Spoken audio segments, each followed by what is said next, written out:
په ټول هیواد کې د ساینس ستوري ازموینه چې د پوهنې وزارت لخوا ترسره شوې و نن پایته ورسیده. د یاد وزارت مسوولین وايي د ازموینه د ترکیې د همکاري او همغږي ادارې او یو مخابراتي شرکت په مالی همکاري په 14 ولایتونو کې ترسره شو او 15 زده کوونکي د دې ازموینې له تر ټولو غوره کسانو په توګه انتخاب شول.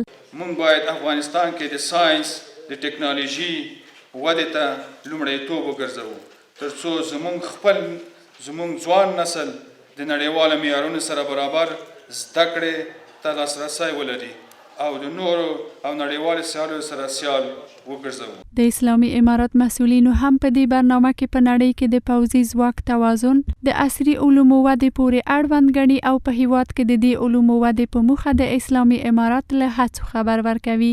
چې هغوی یو بالستیک توغندی جوړوي تر 2 ورته جوړ کړه چې هغوی 2000 کیلومتره واټن داسې توغندی جوړوي چې له یوې قارې نه بله قاره ولي نو ته داسې ورته جوړ کړه چې 3000 قاره ولي بیا د قوت توازن ساتل کېږي.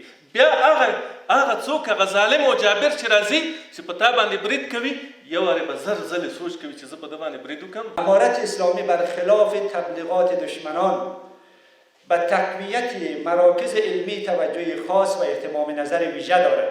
همونطور که ما در راستای پیشرفت اقتصادی کشور و رسیدن افغانستان به خودکفایی گام‌های مهم را برداشتیم. په ورته مهال کې په افغانستان کې د ترکیې د همکاري او همغږي ادارې مسوولین هم وايي دغه بنسټ په تیرو 20 کلونو کې په بیلابیلو برخو کې په ځانګړې توګه پوهنې برخه کې له افغانستان سره همکار او د همکارۍ ته به دوام ورکړي.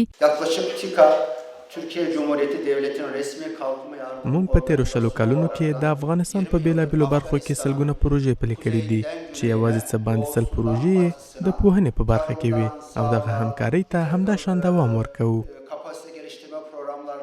د ویلو وړ دي چې د 15 زده کوونکو له ډلې 6 تنه چې د هرات، بامیان، کابل، خوست، قندهار، پکتیکا ولایتونو څخه دي په ترتیب سره لومړی تر 6م مقام ګټلی دی.